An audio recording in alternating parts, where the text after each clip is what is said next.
Ladies and gentlemen, welcome to this special edition of ESO Weekly. Why is it special, you might ask yourself? Well, I'll endeavor to answer that question for you here today. Joining you are your normal co-hosts, of course. I'm Josh, and with me as always, my darling brother Kyle. Kyle, say hi to the good people. Hi. Hello. And darling. Also joining us is a very special, that's special in the good way, guest. His name is Dennis Duhamel, but you may better know him as Force of Force Strategy Gaming. Welcome, Force. Hello, thanks for having me. I'm excited. I'm here to talk some Elder Scrolls Online with the two. You guys are like the linchpin of the community now, aren't you? I think everyone knows the ShoddyCast who follows Elder Scrolls Online, right? We'll go with that. Sure. We'll take that compliment. Yeah. No, I think so. You guys have done a good thing with this game. And actually, it pulls me back to the day when I was the Diablo 3 exclusive channel, and I sort of was like filling that role. I see you guys coming up, and you guys are building all this huge community, and you're starting to gain all these subscribers and some pretty solid views on your stuff. So good job. You guys should pat yourselves on the back. You deserve it. Thank you so much. Oh, man, I love this guy. Was that audible? Why haven't we had him earlier? Come on. Yeah, he's such a suck up. That's how he got on the show. That's what everyone will say. Yeah, I hear that loud sucking sound coming from somewhere. That'd be Dennis. No, it's good. Thanks for having me. Appreciate it. Who is Force? What is he all about? Let's see. You have the Force feed, right? That's more of a short and sweet general gaming news type thing. And then you also have the Check Out series. Is that mostly indie games you do? Well, I mean,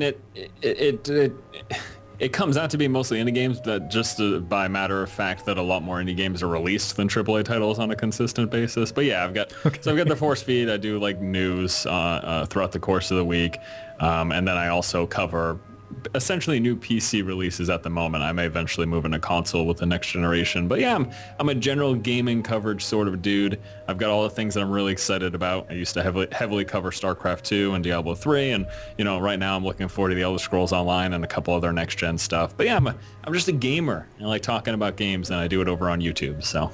Right on. Sweet. Yeah, I really like the Force feed was actually how I had found you, and I liked how it was you've had a very vast wealth of experience, and it definitely feeds into your commentary as well. And I like how it's very condensed as well. You get a lot of long-winded people on YouTube, and it's nice to have something that's easily digestible.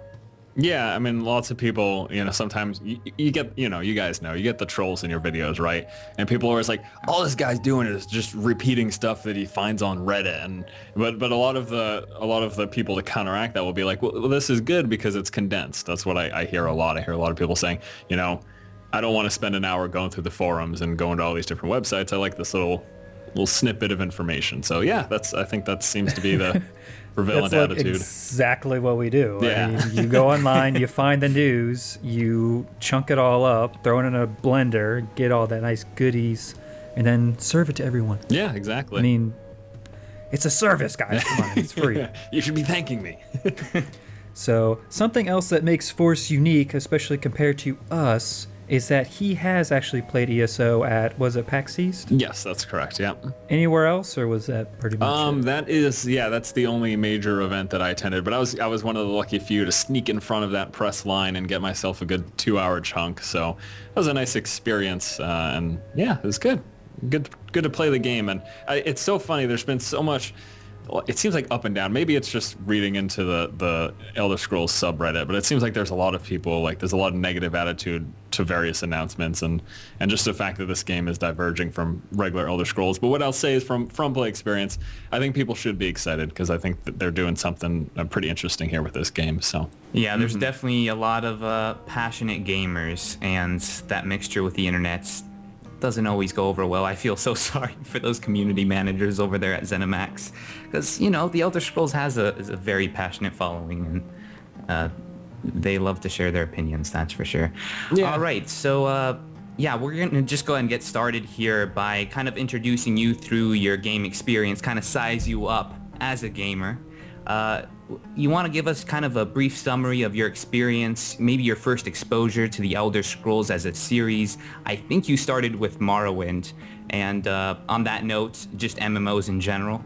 Yeah, well, so yeah, I did start with Morrowind. That's correct. I'm not the super hardcore Elder Scrolls guy who's played the original, the first two games. That's primarily due to the fact, though, that growing up I was a console gamer, just because the only PC in my house was the one that belonged to my parents. It was garbage, and they like limited my playtime. I remember trying to, whenever they'd like go buy groceries, I'd try to sneak on the computer to like play a game of StarCraft or something. But yeah, I didn't get that original PC gaming experience with those earlier titles. But I started in terms of the Elder Scrolls with Morrowind, and that's actually something that I picked up kind of late. I actually got my hands on a copy of that in my freshman year of college, which, geez, that's about 9 years ago now. So I got my hands on a copy of Morrowind then, and I played through, and I said, this is unreal. Like, I'm having such a great time with this game.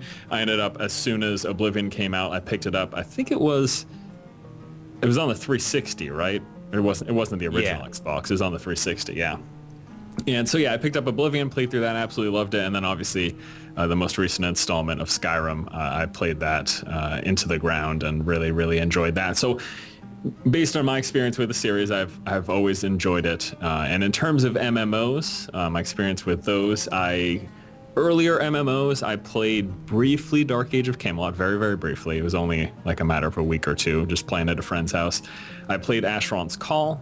Obviously, I spent a significant amount of time with World of Warcraft. I played that far too much for 5+ years, basically from vanilla up through Wrath of the Lich King.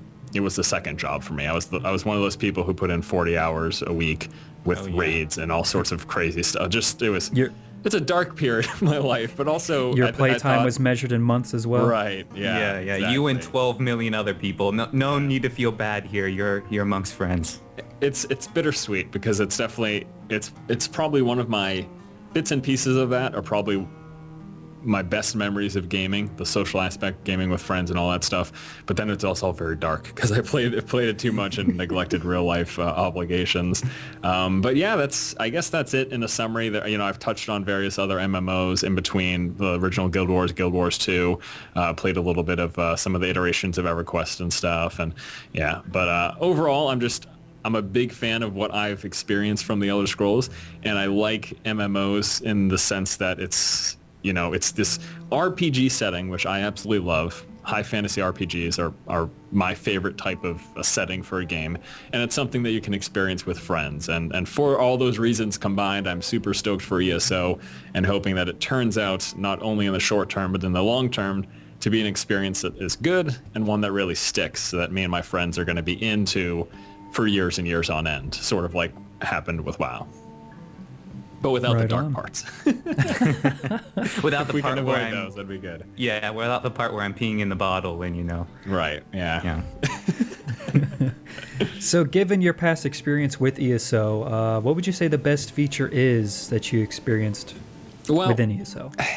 It's going to be very interesting for people when they first get their hands on it, because it is an MMOized version of the Elder Scrolls games. And I say that with both positive and sort of negative connotations, because I think they're doing something different from MMOs that I've played of late. And I think the game looks gorgeous, for one, which is really nice to see, because a lot of MMOs just sort of look junky. And it makes sense, they're trying to run on a wide array of system. Don't expect exactly Skyrim, like modded Skyrim level of graphics, but you've got, everyone's seen screenshots and gameplay footage. It looks pretty good. It looks very good. And beyond the actual fidelity of the graphics, the way they've crafted the world, the artistic aspect of it, very reminiscent of Skyrim, or just the Elder Scrolls in general. So, but in terms of what I think people will like the most about this is that it is, again, trying to do something different in terms of what you're used to in an MMO, and it's got that Elder Scrolls feel beyond the visual. We've got the fully voice acted game. It's fully voice acted, which that's a monumental undertaking. People really need to understand, like, when you're looking at an MMO that's fully voice acted, that's a lot of time and development resources, and I hope it's something that people appreciate. And I know that there are some people in the MMO crowd, and I admittedly was that person. I don't think I will be with Elder Scrolls Online, but with other games that I've played, I click right through everything. The dialogue, I don't give a crap. Like, I just want to level up as fast as possible. I want to, get up there and then own some noobs in PvP. Like, that's sort of what I like to do. But they've really created some immersion with that I think people really enjoy, and that's something that I personally took away for my playtime with it, except for the robot voices, but those will be polished out by the time the game launches. Yeah, So, Microsoft Sam. Right, right, exactly, yeah. But yeah, I think it's immersive. It feels like an Elder Scrolls game, if not to a T to what people experienced in Skyrim. There's at least bits and elements. There are objects within the environment you can interact with. You can't pick up every chalice, plate, and fork, but there are things that you can pick up. And I think one thing that people will unfortunately be turned off by, and they already know it by now, is that we don't have the full physics-based world to live in, and that's a consequence of this being an MMO, and having to have that interaction between the game server and people's personal clients, and just having a physics-based game where you pick up a cup and drop it on the ground and it bounces all around based on gravity, the incline of wherever the thing lands and stuff like that. Like, we're not going to have that, but the world feels immersive enough. The full voice acting, I think, is really going to pull people in. And you know what? The combat's actually pretty good. I think they've striked a good balance between a tab targeting system and a full-on action system with like their soft lock system that they have going on. I'm glad you brought up combat, because there's something that you had explained in one of your videos. I think it was your impressions of your playtime at PAX East that we actually haven't talked at all here on ESO Weekly, and that's animation priority. And you've been able to experience that system firsthand. Could you explain to the audience exactly what that is and what it entails? Sure. So animation priority is a system where exactly what it sounds like. Like you begin an attack and the animation takes priority towards anything else that you're going to do. That's the main thing that's taking place. And there are some things that you can cancel, I believe, and some things that you cannot cancel. I feel really bad for not 100% recollecting this, but anyways, the thing is that when you're engaging in combat, there's this whole interaction with the enemy players where you have to deal with their incoming heavy attacks, and you can respond to those in a multitude of ways, either by doing the dodge system or the block. So they've got the power attacks, and those are telegraphed attacks that'll be coming at you, and you are able to block those, which will in turn, so they put up a power attack, you block it, it's going to knock them right on their butt. And you can then follow that up with a power attack of your own, which will actually stun them even further. And then there's also any casting that they're going to be doing, something that's also telegraphed that you're able to interrupt. So there's the blocking system for combat and the interruption system. Blocking system for power attacks, interruption system for any sort of casting that they do. And both of those they add this dynamic element to the gameplay that I definitely did really enjoy. I'm not sure that 100% answers your question, because I can't recall if it's actually full-on animation priority, because I think you are able to move out of attacks, though. Was that what you were talking about, or? Yeah, that was exactly what I was talking about. While you were doing your playtest, you said you had a chance to talk to the developer about it, and that it was just a design decision where you could, say, doing a normal attack like 3 times in a row. Mm-hmm. You can't, and then say the enemy does a full telegraphed attack, but suddenly, okay, I want to block, but I've already kind of queued up those 3 attacks. I can't just stop and suddenly block in the middle of those attacks. It actually plays out the queue that I had, the queue of attacks. Oh, you know what? I'm not 100% positive if that's the case. So I don't want to, because I don't want to get reamed out in the comment section. Right. I don't 100% recall. I thought that it was the case that you can block mid-attack for some attacks, but that may not be the case, say, for like a power attack. And in fact, I think that's what it is. I think basic attacks you can interrupt, but power attacks cannot be. But please don't quote me on that, because I'm not 100%. Quoted. I have been quoted, sir. All right, so we asked you what the best features of ESO are, and so it's only natural that we ask you what is missing from ESO. What is not in the game that maybe is taking away from the Elder Scrolls experience, or just a feature in general that you would have really appreciated to see with your playtime with the game? Well, I think like I briefly touched on before, maybe the fact that it's not quite, the world's not quite as interactive as people maybe are used to with single-player Elder Scrolls games. And again, that is a side effect of the type of game that it is, unfortunately, and sort of where technology is, and the prevalence or maybe lack of sort of the high-speed internet needed to have like a fully physics-based world that you can interact with every single object and move it where you want, and have all the other players see it at the same time, because, you know, consistency is important.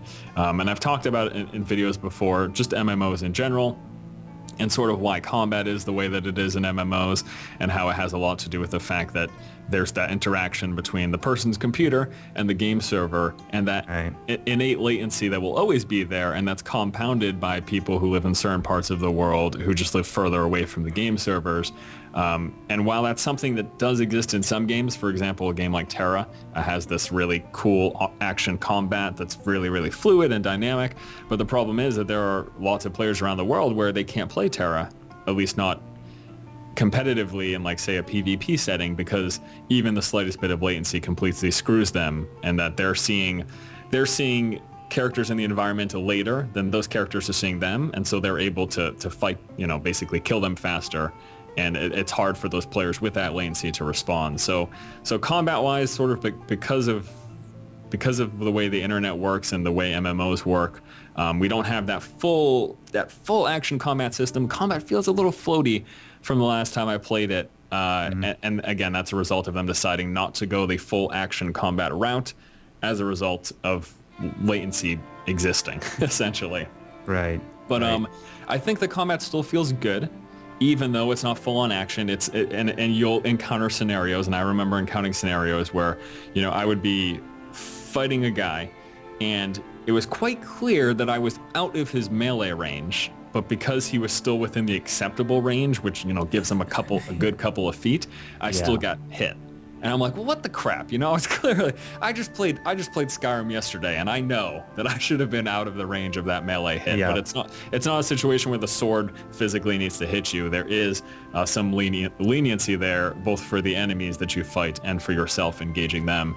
But beyond that part of it, like we talked about earlier, the blocking system, the dodging system, the ability to interrupt attack system, all of those things make the combat very interactive, and I think much less mind-numbing than some of the standard straight-up tab targeting systems with auto-lock, stuff like that. And like the range people, you don't need to hit someone precisely on their, you know, center of mass or hit their arm. If you're hitting them within this box, which if you use the tab targeting system within the game, literally by hitting tab, it puts this little box with these little triangles in the top left, left, bottom right, and you just need to be aimed within that, you know, that visible box in order to hit them. So it's not, you know, it's not exactly the combat system, again, that people are used to in prior Elder Scrolls games, but there's enough interaction with the blocking, dodging, interrupting, and all of that it still makes it active and enjoyable. And then again, I think a negative for a lot of people is going to be the lack of interactivity in the world, just because it's hard, man. There's a reason why we don't have games like Skyrim that are also MMOs, because that's not something that's easy or fiscally reasonable to do nowadays. Exactly. You have to be ready to make compromises if you want to play this game in an MMO setting. So, and that's why I think it's going to be tough for a lot of people that are approaching this game as they want to play it just strictly from the single player experience, right? Those people aren't going to be as ready to make those compromises as the person going in from day one and saying, okay, this is great. I'm finally going to get this game that I'm going to be able to play with other friends that also enjoy the Elder Scrolls. Yeah, and I think that's, you hit it right on the head. I think that's sort of the problem, and why you're seeing some sort of a pushback to this, like when we talk about this sort of stuff, or when it comes up in the forums or on Reddit. It's because you've got different camps. You've got some people who, they just want the Elder Scrolls 6. They don't really care about playing with friends or online. But then you've got people who love MMOs and love the Elder Scrolls, and they kind of would like to see both those things come together. And I think the people who just want Elder Scrolls 6, they're going to be complaining because it's a little watered down compared to what they're used to in those various aspects we're talking about. But there's so many positives to being able to play with other people. Even if you're someone who doesn't have friends who play MMOs or even play games in general, I think people will enjoy. It's much more of a living world when there's actual people in it rather than scripted AI. And I think that that's something that's going to come out, even if you're having to deal with the Legolas lol jumping around in circles around you. At least it's vibrant, you know what I mean? Yes, the immersion breaking, the guy that jumps everywhere he goes, you know, constantly wearing that space bar down. We've all seen them in MMOs, and it drives us nuts. But it's funny, come on. I mean, I don't know. Yeah, it is pretty silly. So let's, oh god, this is a big one. The business model for ESO. What is your take on that? Yeah, well, I've talked about it before, and by the way, I don't know, you guys usually structure this so that I am just doing the talking, because I feel like I'm... Sure, go for it. Okay. Oh yeah, definitely. I mean, you're the star of the show. You're the star. Yeah, well, I'm guessing you guys have already voiced your opinions on these things, Oh, so... most definitely. And Yes. we know that you have too. These are all questions we've seen answered in your show like Tamriel Tavern and your ESO cast. But we like to hear your opinions. You have usually pretty strong opinions on these sort of things, and Sure. yeah, it's fun to hear. So that's why you're here. Yep. Okay, well, I guess when it comes to now that you guys have finally shut up, when it comes to the business model in Elder Scrolls Online, you know, now that they've clarified their extra item shop thing, I'm okay with it. You know, I do understand the pushback in the sense that people have become so used nowadays to getting the game for free, and then if they want to dump more money into stuff, be it cosmetic items or be it content gates, where, you know, I think the Star Wars The Old Republic does it where you can play the game fully up to the max level, and then there's like a small bit of the end game stuff that you can do, like certain small dungeons and PvP, but then everything else is put behind a paywall, where if you actually want to experience, you have to pay. So the Elder Scrolls Online, I mean, pretty much every MMO nowadays is free to play. So I understand how people are so used to that when they came out with this, and it's so funny because this announcement came out shortly after the announcement of WildStar, saying that they were going like a hybrid subscription base. And everyone was flipping their shit that week. They're like, what's going on? Like, MMOs are supposed to all be free to play. I wouldn't be surprised if we started to see a swing back in the other direction. And again, I do understand the pushback because it's so prevalent nowadays. And I also understand the reasoning when people say that, you know, hey, man, if you guys just go free to play, a lot more people are going to play it. And maybe, you know, you'll make a lot more money because there's so much sort of like evidence out there of these games going free to play and, you know, doubling their revenue. But something that unfortunately isn't touched on and I think is worth noting, and one of the reasons that I'm happy with it, among others, is that having this consistent stream of income guarantees consistent updates. And people, when I say that, someone will immediately go, Guild Wars 2. You know, Guild Wars 2 is a game where it launched with, you know, you bought the box, you play it for free. They've got this in-game shop. Some people will argue that it's almost required to spend money on, I don't know, they've got a gem system. I'm not really 100% sure about that. But people point to Guild Wars 2, who's coming out with updates like almost every week. Like, they've got a ridiculous stream of content. So the question then becomes, so if your argument is, okay, we need to pay $15 a month to guarantee constant updates, well, how does Guild Wars 2 do it? Well, you know, they've done it so far. How is that going to hold up over time? Is it really reasonable? And that will boil down to how much money is getting spent on the in-game shop, pretty much. And that's the thing that's the other thing I think people will realize. It seems to me like the things you can purchase beyond the sub fee for the Elder Scrolls Online are going to be very minimal. I'm assuming, not 100% sure. We're talking about services, so name changes. I guess server changes won't exist, but name changes at the least. Maybe vanity mounts, so mounts that won't necessarily go faster, but they look different. Or maybe little pets like you see in World of Warcraft, things like that, things that have no consequence to the actual gameplay. They don't actually affect the game itself in any way. You're not going to be able to pay to win in any aspect. So if the store stays the way it is, then I think it functions differently than Guild Wars 2. And I think that Guild Wars 2, maybe part of the reason they've been able to consistently do this update is because people are spending a crap ton of money in that store, maybe because they feel like they need to. I don't know exactly, but There's also the service aspect of things, where I don't think people immediately think about. A lot of free-to-play games have terrible customer service because they don't have consistent revenue to be able to afford a customer service team that they're paying, every week, because all these people who do these jobs, they need their paychecks, right? So, but that sort of business stuff aside, I'm okay with a subscription fee. It's interesting that they've decided to, charge $60 up front, then a subscription fee, and then that vanity stuff. But let's keep in mind, this isn't without precedent. That's exactly what World of Warcraft is, right? Like that's literally exactly what they have. It's the exact same system that they have. So it's, I guess considered a premier system. So you're paying a premier price, you're paying a high-end price, you're getting hit in multiple different areas in terms of, your wallet. And with that, they're going to have to live up to what they're charging. It needs to be of that value. If you're going to be charging a box fee, subscription fee, and have an opportunity for people to pay more money on the game, it better be a damn kick-ass game. And I think that's where that's where this game is going to sort of live or die, by how people perceive the value and if it's actually worth that subscription fee. So that's up to the individual, and it's sort of way too early for me to make that sort of a judgment as to whether or not people will find it of that value. But if it is, totally. If you guys are going to give me the most kick-ass game, if you can give me an experience like I had with the first World of Warcraft, and that I've had with certain MMOs in the past, where I am completely enthralled in this world and I'm thinking about it when I'm not playing it, and when I'm at my computer I am playing it, if you can give me that, charge me up the ass, because that entertainment is worth $15 a month. That entertainment is worth me skipping out on, a cheesecake at the Olive Garden once a month or something. Okay. You know what I mean? If it's worth what they're charging, then great. If not, then prepare to go free to play in a year, pretty much. Yeah, that could be a good prediction.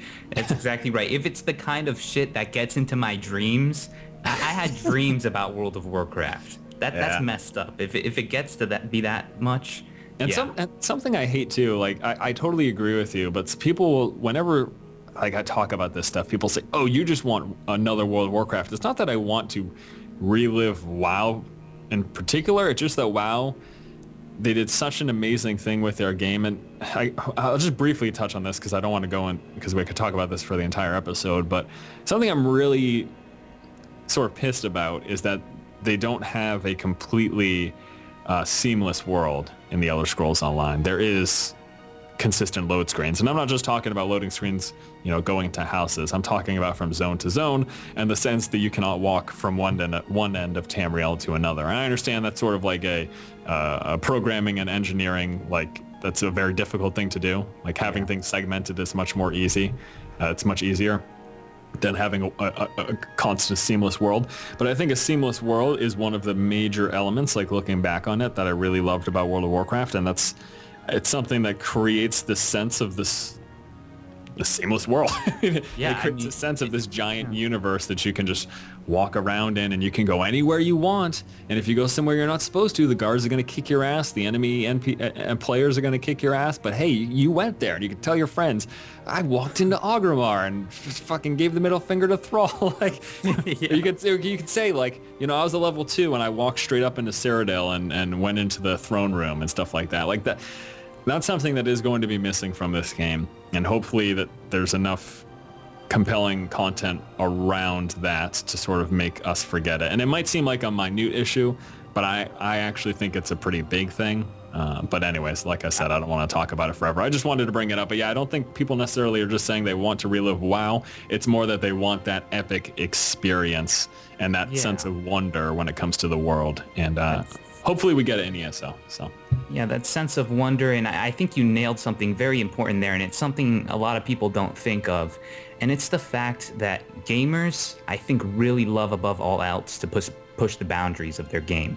When have you gone into a game and try to get somewhere where you're not supposed to be, or do something that the developers didn't intend, just to see if you could do it? Like, that's something people do all the time, and that was something that was interesting in WoW, that you're right, it lived up to its name. It was World of Warcraft. It really was a world in every sense of the word. I could get on my hippogriff and fly over these mountain ranges, and everywhere I look, I could say, hey, I want to climb that mountain. I want to stand up there, and you could get anywhere. Now, from what I understand, and maybe you can confirm this with the time you've tested the game, and I know you've already said there's loading screens, but like even the simple things, like I see a mountain off in the distance. Can I climb that mountain? Because that's something that we're used to in Elder Scrolls games a lot, and it's something everyone's going to try and do. I didn't necessarily get the time to test that, but the simple fact of the matter that there is a loading screen in between zones would lead me to believe that there are going to, at the very least, be invisible walls when it comes to boundaries between zones. And what's the easiest way to set up an in-game physical boundary between a zone? You put a large body of water, or you put a huge-ass mountain. And so, those mountains are probably going to be prevalent, or chasms, or, bodies of water will be prevalent in between each of the zones as a physical boundary. And then you're going to actually have the entrance, which will be like a doorway or something, or some way to zone from one screen, from one zone to another. And so I'm going to say, based on the fact that the zones are separated by loading screens, that you probably can't just walk over the mountain, from Skyrim into Cyrodiil. It's something that won't be possible, unfortunately. Unfortunately, that is true. The Elder Scrolls games have been a four-wall sort of deal. The last installments has been, you reach the outer skirts and then you hit your invisible wall, but there's nothing in between. Where the Elder Scrolls Online, I think you're going to be, like you just said, seeing those walls in each and every zone, as opposed to separated by miles and miles of in-game territory. And from what I could tell, it's broken up even further than that. Like I don't think you'll even be able to walk straight through Skyrim. I think those will be separated into several provinces. Right. Again, it's sort of it's the nature of the beast with the type of game that it is, and the number of people that'll be in one area and having to manage all those calculations, because everyone within you've got an area of people. Everyone within that area that you can physically see, those calculations have to be done, and that's compounded by the amount of people there and the amount of total space potentially covered that you could see within. So I guess that's sort of part of the problem. But I'm not a programmer, I'm not an engineer, so I don't know precisely. This is just what they have decided to do with this game. So. Right. Now I have to ask, how do you play your Elder Scrolls game? Are you the type that will run off in any random direction, start exploring, doing side quests and all that? And did you do that in the Elder Scrolls Online? Because I only ask, I'd like to hear about the barriers as far as level barriers. The moment you are birthed into an Elder Scrolls game, you could run anywhere and do anything. I think it's going to maybe feel a lot more limiting for the Elder Scrolls Online, because you're going to be limited. Sure, you can try to leave your level recommended zones, like say this is a level 10 through 15 zone. Mm-hmm. But the moment you do, you're kind of screwed because you're not an appropriate level. Yeah, and that's unfortunately, again, a side effect of this being an MMO with levels, is that there are going to be places that really out-level you. And it was the case in prior Elder Scrolls games where you would go within certain areas and you would get your butt kicked because, you didn't have enough of an HP pool, and you didn't have, enough stamina to be able to sustain through a full fight, or the certain abilities that you needed, resistances or whatever. So that was sort of a barrier that stopped you, or at least made it difficult for you to go to certain areas in prior Elder Scrolls games. But there is more of a hard barrier, as far as I can tell, in this game, in the sense that, there are zones that are particular to certain levels, and if you foray beyond that, then you probably are going to get your butt kicked. Right. Yeah. But on the flip side of that, we are getting a lot more territory than we saw in the other Elder Scrolls games. So they're saying that these zones are pretty dang huge, and I don't know, with your playtest, you started, where? Were you with the Ebonheart Pact or Daggerfall Covenant? Yeah, I believe it was the Ebonheart Pact that we started off with, and we're on this little island and just sort of exploring around it and trying to rescue all sorts of different people. It was interesting, but I was able to go beyond that very starting area and sort of the next area, and there was a difference in the level of difficulty between the enemies there. Is that what you're asking? Yeah. That's exactly what I was asking. Very good. Right. All right. Next question. So this is going to be 100% honest with us here. If you had to place a bet do you honestly think that ESO will be able to successfully bridge the gap between the single-player crowd, the single-player RPG guys, the guys that have only ever, let's say, only played Skyrim ever in their lives, and the MMO crowd? And on the opposite end of the spectrum, I guess we'll say a guy that has played nothing but World of Warcraft. Are they going to be married in holy matrimony, or do you think this game is going to end up catering to one more than the other? Well, I think at the very least, when it comes to people approaching this from a purely single-player perspective, I think at the very least they're going to have this fantastic opportunity to explore the entire world of Tamriel like they've never been able to before, and get a storyline. We've got that full voice acting. I think they're going to really love all of that. We are missing the elements of sort of that full physics-based combat system and the elements of a fully interactive world. But if the single-player people can sort of look past that, I think that at the very least they're going to have a really great experience up to level cap in terms of how they'll, deal with endgame and whether or not they'll care for PvP. There's probably a lot of people who don't and won't care for PvP and won't care for the endgame. But, if they play this game for a couple of months, level up a character of each faction and experience those storylines, then I think it'll probably be well worth it for them. In terms of the MMO people, for me personally, although I have experience with the Elder Scrolls games, like I said, I played the last 3 in the series. I feel that I'm more of the MMO crowd. That's sort of more my mindset coming into this game. And coming into this game with the MMO mindset, I definitely found something that I enjoyed, and I'm sort of, telling my friends like, hey man, you should keep an eye out for this. I think this will be good. I think this could be a game that we'll really enjoy playing together. And the combat is interesting enough with the way that it is and the systems that they have in place. But at this point, with it being so early, not being able to talk on endgame, that's, I think, going to be a deciding factor for the MMO crowd. The PvP is supposed to be a big selling point. Is the PvP interesting enough, or is it just a boring grind fest for people? Is there a compelling reason to consistently come back to it? And then what about endgame PvE, which is actually, in terms of the grand scale of things, PvE is the larger portion of the MMO crowd. Like, WoW is sort of a PvE game primarily, and that's its big selling point. And I think that'll probably be the case here as well. But when it comes to bridging the gap, I think there's something for both sides of the camp, the single player and the MMO crowd. And whether or not it's actually going to sort of live in holy matrimony, that'll really come down to the end game. And it's, again, unfortunately, far too early for us to tell whether or not that will be the case. But, again, as always with any game, when I talk about it, and this one in particular, because I am so excited for it, we always hope for the best, right? Like, we want nothing, like, I hope that this turns out to be super amazing and that it's a game that pulls me in and that I want to play forever. So hopefully it does do that. Whether or not it will, I don't know. So I guess I gave you a non-answer. What a cop-out. I think the answer was maybe. Yeah, the answer is maybe. That's the answer. All right, so let's finish off with a very simple, relaxed question as what alliance, race, and class do you think you'll be playing? I don't know, man. Every time I hear Kyle talk, I always feel like I'm listening to like a jazz radio station. And on to our next song.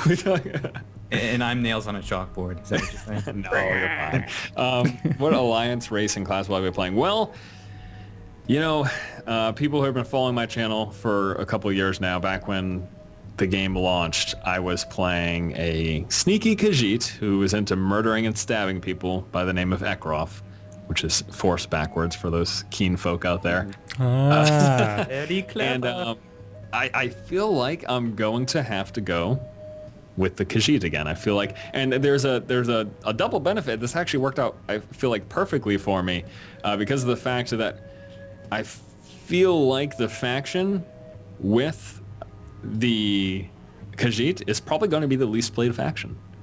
I really do. I feel like everyone is... Yeah, I feel like a majority of people, I really honestly feel, simply because the Nords will likely play Ebonheart Pact. Oh, yeah. Right. And then second to that, I'm assuming, we've got the Orcs. Orcs are badass. I would want to play an Orc. Red Guards and Bretons, yeah, they're cool, like hardened humans. I feel like that'll probably be second. I think the last one will be the Aldmeri. I think a lot of people hate elves. I think I've heard Jesse Cox say this before too. Yes. I think people just hate elves, and it's a cat person. I think the cat person's cool. I like cats. you know, and to sort of continue the legacy of Ekroth, I think I may have to go with the Khajiit and the Aldmeri Dominion. Even though I'll have to play with those dastardly elves, I think it'll be worth it. Dastardly. But yeah, So you're gonna be Nightblade? Yeah. I think that's likely to be the case too. Although I may not, because if I feel like that might also be someone that's overplayed.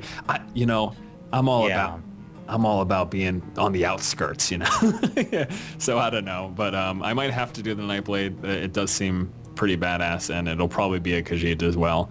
And again, because I feel like this is a least played faction, I like being outmanned when it comes to PvP. Because who doesn't love the story of I killed 2, 3, or 4 guys, as opposed to, well, there were 10 of us and we saw 2 guys picking flowers, so we ran them over. Like, that's not a fun story.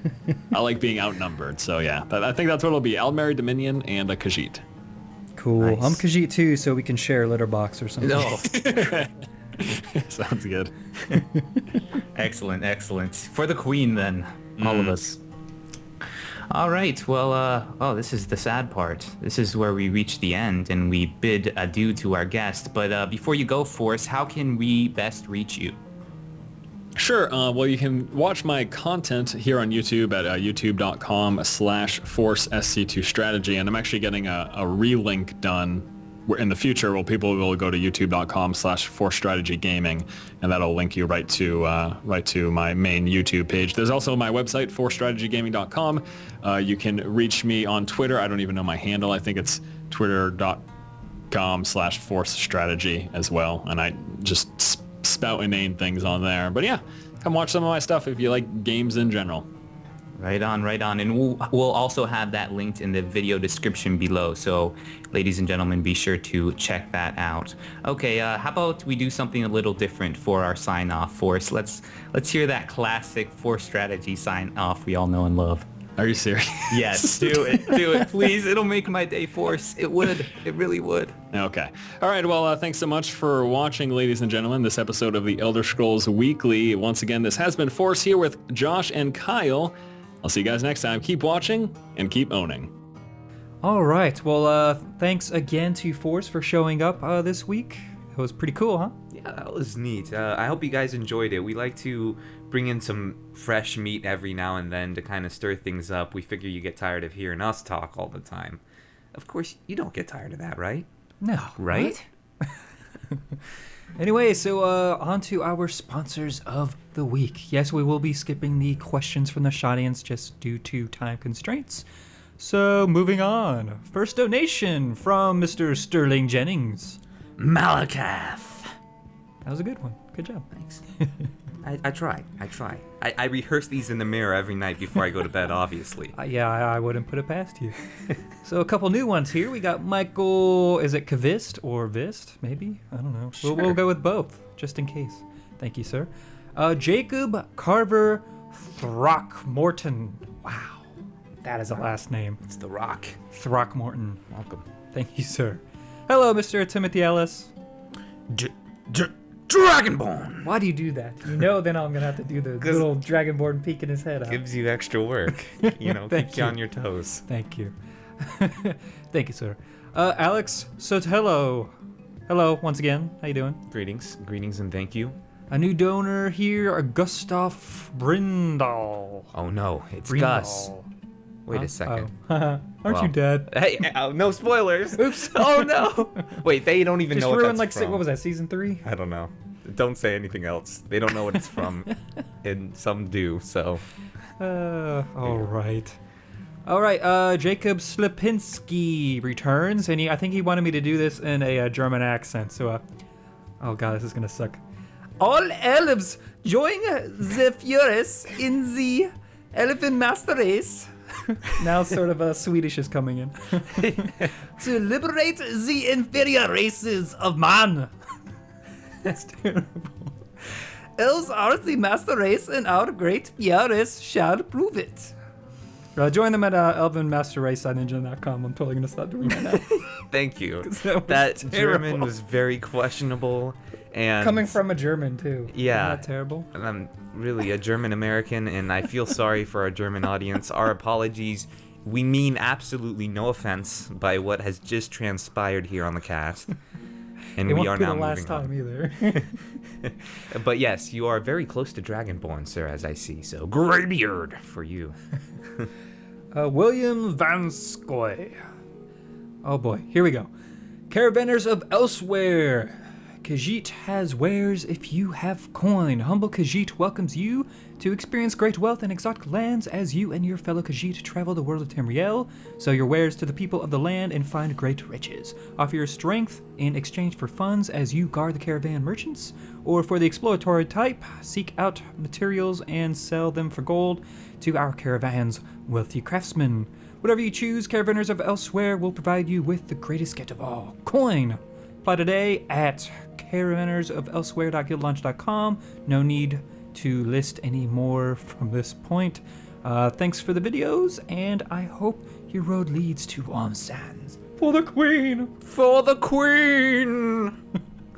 Hey, Khajiit lore video coming up, not this week, but next week. Heyo! There's a lot of people excited about that one. A lot of I like proud Khajiit. I'm playing a Khajiit. Yeah, I mean, even people who don't play Khajiit, I think like the Khajiit. They're just. Do you cover where they poop?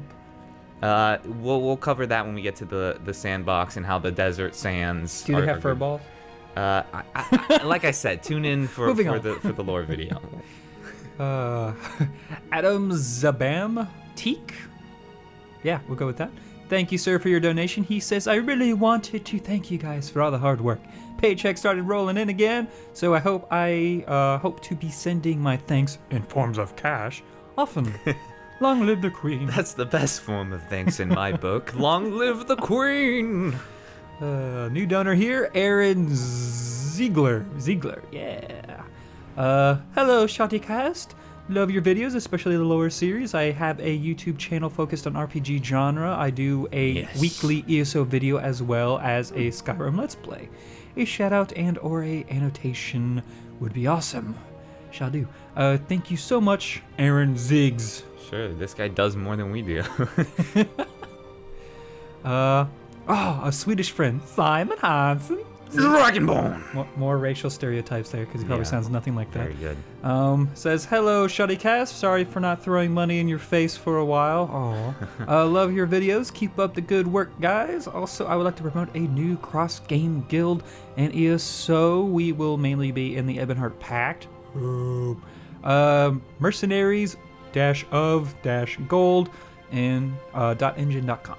You might not know this, but our faces are specifically designed for money throwing, as a matter of fact. Yes, they somehow, they're like receptacles for cash. We lather them in this sticky stuff. They kind of just, you throw your dollar bills and, you know.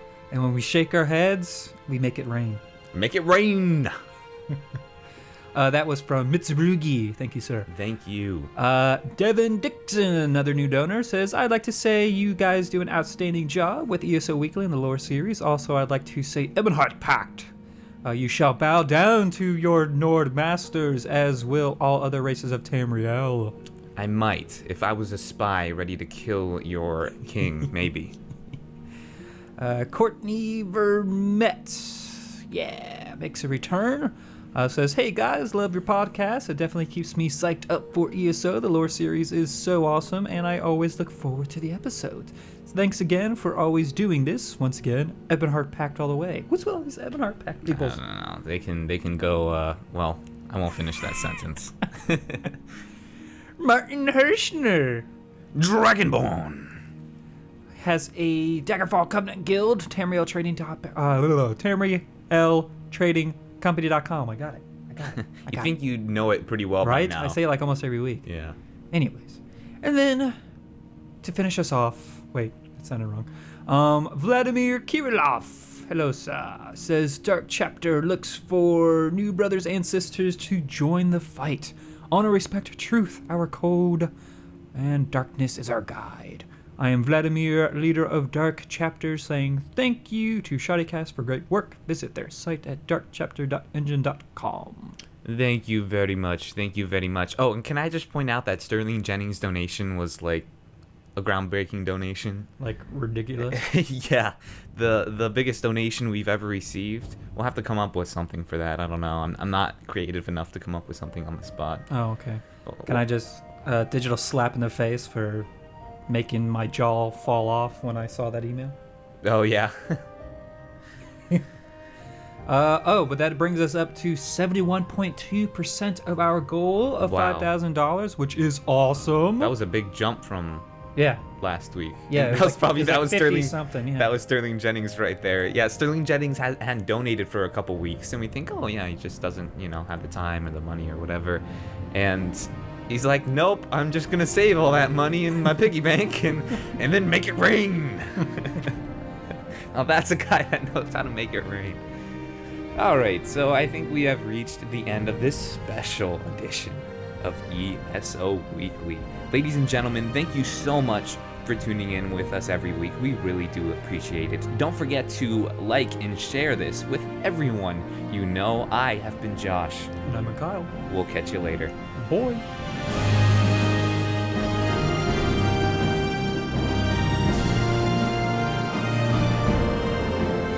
Yes, my Eek loves books and loves the ShoddyCast too.